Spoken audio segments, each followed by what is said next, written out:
Welcome to Orange County Power Players, where we spotlight the personal, professional, and financial success stories of OC's top leaders. Here's your host, Danny Flores. Welcome back to OC Power Players, where I interview some of the most successful people in Orange County. I'm your host, Danny Flores, and today's honored guest is Erin Kaufman, zooming in from Foothill Ranch. Erin is a passionate nonprofit leader dedicated to supporting families with infants in the Neonatal Intensive Care Unit, NICU. As the executive director of Miracle Babies, she oversees strategic initiatives, fundraising, and community outreach to expand the organization's impact. With a background in nonprofit management and a master's in leadership from Pepperdine University, Erin has spent over a decade leading mission-driven organizations, securing critical funding, and strengthening community partnerships. She is deeply committed to providing hope and resources to families during one of the most challenging times in their lives. Erin, welcome. Thank you. I'm so excited to be here. Yes. So tell us, this is something that touches so many people's hearts and lives because many of us have children and maybe we haven't had them be in intensive care unit, but maybe we know somebody that has. So tell us what you do and how you got into this. Sure. So as you said, I'm the executive director of Miracle Babies. I am just in charge of this incredible team who we work every day to support families who've had babies in the NICU or are currently having or have children in the NICU. Just our quick spiel, what we do is the main program that we have is transportation. So I'm not sure if you ever heard of those programs where people are like, I want to go volunteer and hold a baby or be with the babies, things like that. We're firm believers that parents should be with their babies, especially during this crazy traumatic time. So we actually pick up families from their home, take them to the hospital. In the afternoon, we pick them from the hospital and take them home. It's all free of charge. All they have to do is call us and we'll pick them up. And then we do mental health. So as you can imagine, this is a very, very traumatizing time, just having the baby in the NICU. Sometimes our parents know that they're going to have a premature baby, but sometimes they don't. So having to deal with all that. So we do support groups that are led by clinicians who are certified in this. And then we also do supportive care services. So we give care packages to families who are going through this. Is a lot of times when you have a baby in the NICU, you don't realize it's going to happen. So we give them things like phone chargers and toothbrush and hygiene packets and all of that. So we'll give them that. And then we do something called Miracle Hour, where we actually go into the NICU, provide families food and a little bit of time to just be by themselves and have that time. And we bring things that they can actually print out a picture of their baby. So it's the first time they have a physical picture of their baby. So the idea is to really help the family while they're going through this experience. Yeah, that is so awesome because I guess thinking about it, you never planned for it, right? You're having a baby, you're pregnant, you think you're going along, and all of a sudden you have a preemie. Yes. And all of a sudden, all those diapers that you had to use, when the baby comes home, none of them fit anymore. Or a lot of times the babies that we have, our families that have, are so young. They came so early. They didn't even have a baby shower. So they don't have anything prepared. Wow. So we're bringing diapers. We had a woman who didn't know she was pregnant. So we were getting pack and plays and clothing and anything that she could use. Also, NICU babies have to use a very specific formula. So some of the formula that maybe you had bought just to be prepared is not going to work. You have to use a very specific kind. So we'll provide that to families as well. Really, it's a very specific experience, unless sometimes you're having that baby. Sometimes if there's pulls and things like that, the baby's going to come the babies will come a little early. So they're a little bit more prepared, but it's still an incredibly scary time for the families. So we're just here to make sure they're prepped and ready and can take care of their babies and themselves as well. Right. Now how long, and I know it varies, probably very wide, but how long do preemies stay in that unit from when they're born till they're able to go home? It really does vary. So we were transporting a family who had a baby at 22 weeks, so less than a pound. And so Oh, she wow. would have been in the NICU for months and months and months. excuse, excuse me. Mhm. Or we've had families who have only been in the NICU for 3 weeks because their baby was just born a little underweight. They just had to Mhm. catch up to the weight, and then they were able to go home. So it really Right. does depend on why they're in the NICU to begin with. Right.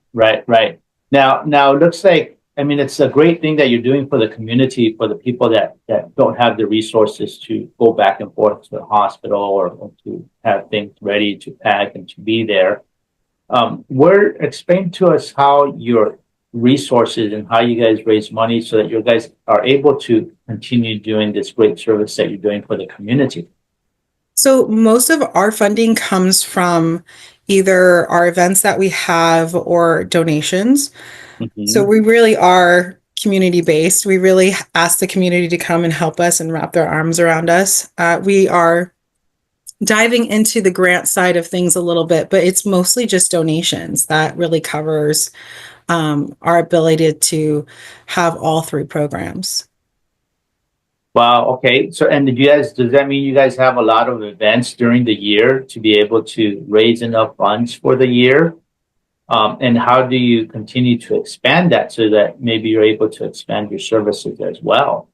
No, that's a great question. So we have two main events. We have our 5K, which is in San Diego. Both of our events are in San Diego, but we have a 5K walk and run, and we get about 1,000 people who come, and it's a great family-friendly event. We have something called Vendor Village, so we ask other nonprofits to come. We have companies come, and we also have like a kid area so the kids can go and play, and it's a little bit of a NICU reunion. So a lot of our families that were in the car together for months and months can see each Oh, other yeah. and things like that. So we have that. That will be May 4th Mhm. this year. And then we have something called Breakfast at Tiffany's, where it's our form of a gala. It's a brunch. It's at a hotel in La Jolla. It's beautiful. So we have that as well. So those are our two main events, but mostly we're out in the community. We're trying to talk to people, let them know this is going on. And as you said at the beginning, sometimes you don't have children in the NICU, but a lot of times people know people who have had Mhm. children in the Right. NICU, Mhm. so they understand, and or they've even have an experience of somebody close to them, and so they know Mhm. exactly what is going on or how it can affect a family. So we just try and go out there, speak to the community, have events, or just talk at events, anything that we can do to get in front of the community. And we always, if someone wants to donate, we're always we're always happy to receive it, Yeah. because, and honestly, almost all of our money goes directly into the programs, into the families. Mhm. Uh, so we're just really trying to talk to as many people as possible. Right. So let me go back just a little bit so that everybody knows.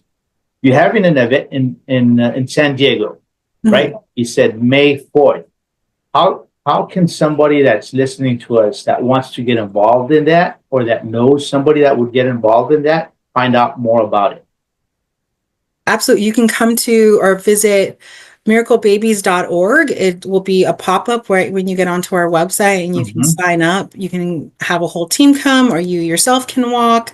It's a great, we're even having the cosplayers. As you know, San Diego is really famous for Comic-Con. So we have some cosplayers coming out. It Okay. is such a fun event. So it's May 4th, Sunday in the morning. So anyone who's interested, we would love for them to come and just learn more about us and kind of get to know the community. It's also at Liberty Station, so it's right on the water. Yeah. So May 4th, just www.miraclebabies.org, and you can get all the information there. Perfect. Thanks for sharing that. Now tell us if somebody wants to do the breakfast at Tiffany's, how do they do that and how do they get involved with that one?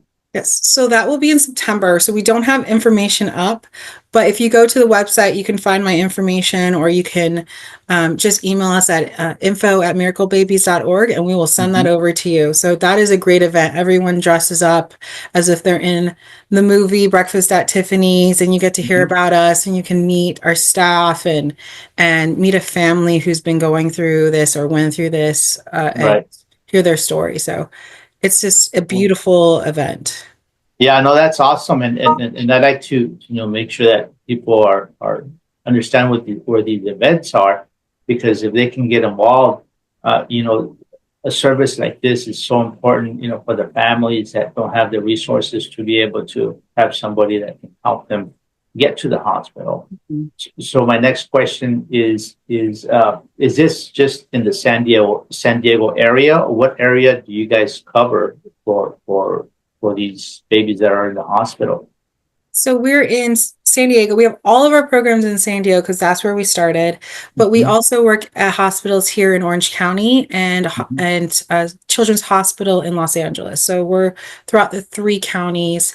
We don't do transportation in the other 2 counties as of yet, but our goal is to next move into Orange County. It's in our strategic plan for 2025.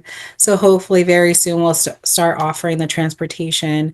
But we work with hospitals like UCI, sometimes Chalk, Kaiser. So we're trying to work with the NICUs in Orange County to really at least have the miracle hours and give as many care packages as we can to families. Do you guys also talk to, you prepare these care packages? Do you talk to different maybe stores or suppliers that donate for the care packages, in case if anybody's listening that can maybe they can't go to the events, maybe they don't have money to donate, but maybe they have clothes or diapers or little socks. You just never know, right? All the little things that you guys need. What do you guys use in putting these together too? So right now we work with 2 corporations who give us stuff for the care packages, Dr. Bromers and Tubby Todd. So they give us a whole bunch of different things for families, and for Tubby Todd works specifically with children's products that are really organic and healthy. So they give us stuff for our care packages. If anyone's interested, we would love that. Care packages are quite expensive, as you can imagine.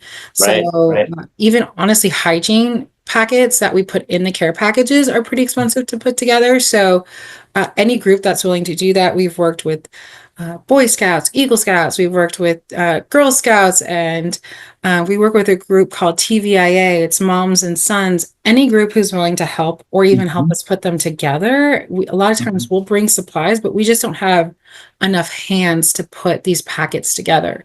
So I've gone to an office where they were having their a week of just culture week for them, and one of their events was to put all these packets together. So we got 100 fantastic packets, and they ended up donating things like cups and tumblers and things like that, and putting them into the packages as well. So honestly, it's what we anything that will help is incredible. And everything that we get and put them in the packages, we've talked to NICU social workers, NICU nurses, neonatologists, just to make sure it's what the families need. So it's constantly changing to make sure that we're reaching the community that we need to reach, and they're getting exactly what they need. Right. No, that's good to know, because all the help you can get, helps trickles down to the family, right? Absolutely. Now, what? I know you said you also work with hospitals in Orange County and in LA County. What would it take for you guys to be able to provide the transportation service to, maybe because you're in San Diego, so maybe potentially Orange County would be your next county to kind of settle in and build the infrastructure, and then LA County would potentially be next after that. What would it take for you guys to be able to start moving, I guess, north from San Diego? Honestly, it's the funding, to be completely honest. We have a fleet of cars, so we have the cars. They're ready to come up to Orange County so we can start the transportation process. We have a routing app. We're ready to go. We just don't have enough funds to hire the drivers and set that up. So as soon as, Mm-hmm. our goal is to fundraise this year so that we can get enough money to actually hire those drivers. Like I said, Uh-huh. a lot of the donations go straight into the programs. And this is one of the programs that we're really trying to grow Uh-huh. because one of the main issues that we are seeing is that families just can't get to their babies, whether they don't have transportation themselves Mm-hmm. or taking the bus could take a couple hours and then they have to take the bus back. So now they're 4 hours just on a bus, but then they have work. And so it's just Right. not realistic. Or with us, it'll take them 20 minutes. Or if we Mm-hmm. can't get to them, we'll provide them with a lift or things like that so that they can get to their baby. So it Mm-hmm. really is about getting that funding so that we can hire the drivers to get to to just go and pick up our families and bring them home at the end of the day. Right. Right now, have you thought of starting or maybe doing more events in San Diego, or maybe even some events in Orange County to kind of expose your program so that people know it and understand it and maybe want to donate as well? Yes. So part of our initiative in 2025 is to really work with the community out here. So we're working with a church, Aldersgate, uh, Lu- excuse me, Aldersgate Methodist Church, and they're going to be helping with Miracle Hour so the community can start to get to know what we're doing. We're looking to work with any other group. We have what we call an Orange County chapter, Mm-hmm. and that's led by a volunteer to really help us get out into the community. But as you know, word of mouth is so important. So we're really trying to just get to know the community and then we can start Right. having those events and then hopefully just build on that funding so that we can get the drivers out here. Right. No, no, I see that. Now, are you guys also have social media presence that you guys are using to I guess the idea would be to kind of just expose what you do and what you do for the community so that people can actually get to know and follow and maybe get more involved, right? Yes, Because we do. And thank you for bringing that up. If you visit at Miracle Babies, you will learn all about us. We also started a new YouTube series where our philanthropist manager is interviewing people in the community that we work with. So you'll get to meet our clinician and hear about her story. You'll even hear about our philanthropist manager, Brooke Marshall, her story of why she came to Miracle Babies as a volunteer and how she's been with us and how now she helps us work with the community and her story about being in the NICU. So you really get to know our staff, you get to know people in the community. So there's that. So please check that out. That's on YouTube, but we're on all platforms at Miracle Babies. now here's one thing. I don't know if you're doing it. Have you thought of maybe interviewing the actual mothers and the I guess the change or the bond that they've been able to create with their babies because of your service and how it's impacted their lives in a positive way? Because that's like a good way of really pulling in donors, saying, "Hey, look, this is what we're doing, and this is the result. Look at how it affects these families in such a positive way." Yes. So we have to kind of ride that line of so a lot of times when they're out of the NICU, they're still going through it. So we Uh-huh. try and give them a little bit of time. And Right. then there's so many things that go on, especially with the baby in the NICU after all the appointments, all the things like that. So we want to, and that's definitely something we're trying to build on. We 100% need more success stories of Right. Right. where we started, where they're going, all of that. It's just we have to build on that, and we also want to be extremely sensitive to every family that we serve. Right, right. Maybe perhaps when you do these events and you can get the families to go and the kids are running around and they're 1 or 2 or 3 years old already, you say, "Hey, look at this baby was in NICU and look at what happened. They survived and they're healthy and they're thriving." And it's just like those are the success stories that people Yes. like to hear and listen and just kind of gets everybody excited. And if you go to the walk, you'll actually see these boards where you have the babies who are in the NICUs, and then you see their pictures of where they are now, and then you actually see those families walking and the babies running and having all their family and friends around them. That's why the walk is so exciting to go to, because you get to experience it and see it. And then again, it's also, we have full nursing teams who come and set up teams and walk and things like that from the hospitals. The social workers come together, and so they're meeting.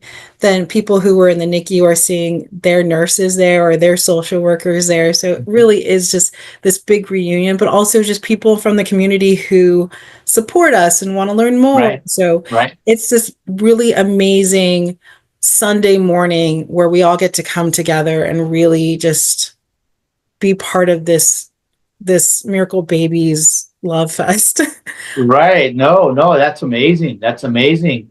Now, as you put all these together, I think I know the answer, but I want to ask the question anyway so that everybody understands. What's one of the biggest challenges, or the biggest challenge you have in your program and keeping it alive? It's funding. As you know, Okay. I mean, absolutely, just like with any other nonprofit, we need money to continue having these programs, but it's also just getting the word out. There are hundreds and hundreds and hundreds of incredible nonprofits in San Diego, Orange County, and LA, and Mhm. many people have their love and what their heart goes towards. So for us, it's just getting out there saying, this is what we do, this is how we help. And Mhm. so, like I said, if we can talk to the community, if we can tell them, if I get to share the story of Miracle Babies, I feel so lucky, just Mhm. because I get to work with this team who every day Mhm. is dedicated, and you talk to the drivers and they're so excited about working with these families and hearing their stories or hearing the updates, or saying, okay, well, this baby that was born at 24 weeks, less than a pound, is now 2 pounds, and we all celebrate in the Mhm. office, things like that. So just Right. being able to talk to to the community and share that with people Yeah. is such an honor. So those two things, just getting out into the community and telling them who we are and what we do, and of course funding is always needed.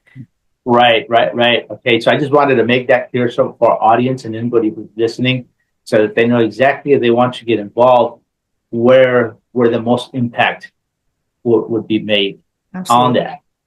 Now, we're 3 months into 2025. What exciting plans do you have for the rest of the year that we can look forward to? The events are going to be great. Like I said, the 5K is the great, huge community event. So even if you're driving down to San Diego, just come join us. You'll get that cosplay. You'll get to see a whole bunch of really great people. And we are our goal is to get into Orange County and start transportation this year. Like I said, it's in our 2025 strategic plan. So hopefully that's going to happen. Not hopefully, it will. I have all the confidence. But if anyone's ever interested in helping or learning more, just go to miraclebabies.org, and you can email us, or info@miraclebabies.org, and email us. But honestly, we just love to go out and talk to people and tell you more of what's going on. If we have a small event coming up and you can just go, or if you're interested in our miracle hours and you just want to help families, they're usually during lunchtime. So sometimes we have people who come volunteer on their lunch break. Mhm. And we've had nurses and things, people like that, who wanted Mhm. to come and just help. So anyone who's really interested, you most likely just talk to me about it and we'll get it set up. Perfect. Well, thanks so much, Erin, for sharing what you do and how it impacts the community in such a great way. If somebody's listening and they want to get a hold of you, how can they do that? Email info@miraclebabies.org, or like I said, just go to miraclebabies.org and you'll find our contact information. We are a small but very, very mighty team, so you'll hear back from us pretty quickly. And I'm excited to talk to anyone who's interested in helping us. So please reach out. Very good, Erin. Thank you so much. And to our audience, please go to ocpowerplayers.com, follow us on your favorite channel, and don't forget to like us. Thank you, Erin. Thank you. Thanks for listening to Orange County Power Players. Want to share your success story? Apply to be a guest at ocpowerplayers.com/guest.